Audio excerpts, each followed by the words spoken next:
తెలివైన అమ్మాయిగా ఎలా ఉండాలి అంటే పార్ట్ 2 ఇప్పుడు చూద్దాం అనమాట. తెలివైన అమ్మాయిలు ఇలా ఉంటారనమాట. అహంకారం అనేది చూపించరు. వాళ్ళు నెక్స్ట్ మూవ్ అనేది ఎవరికి చెప్పకుండా చేస్తారు. ఎందుకంటే వాళ్ళ లైఫ్లో జరిగేవి ఎదుటి వాళ్ళకి చూపించుకోవాల్సిన అవసరం లేదు. అంటే షో ఆఫ్ అనమాట.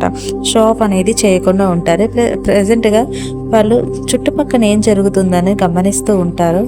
ఇంకొకటి వాళ్ళు ఎల్లప్పుడూ అన్నీ నేర్చుకుంటున్నారు. ప్రతి స్కిల్స్ నేర్చుకోవాలనుకుంటారు. అంతేకాని డమ్ అనేది లేకుండా మూగబోకుండా ఎక్కడైనా సరే ఆన్సర్ చెప్పాలనుకుంటారు. ఇలాంటి అమ్మాయిలు ధైర్యవంతులని చెప్పాలి.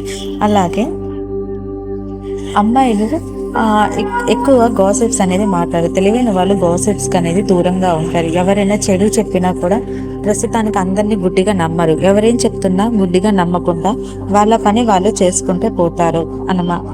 మళ్ళీ ఇంకొకటి ఏంటంటే వాళ్ళు జీవితంలో పైకి ఎదగటానికి ఈ కొన్ని గోల్స్ ఉంటాయి. వాళ్ళు సెట్ గోల్స్ అనేది పెట్టుకుంటారు.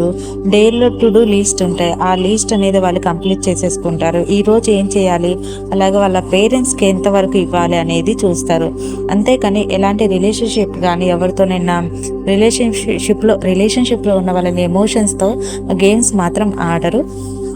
ఇలాంటి అమ్మాయిలు చాలా చురుగ్గా తెలివైనగా ఉంటారనమాట. ఇలాంటి ఎవరైతే ఈ స్వభావం కలిగి ఉంటారో అలాంటి వాళ్ళు. So sorry for background noise video. Thank you for watching.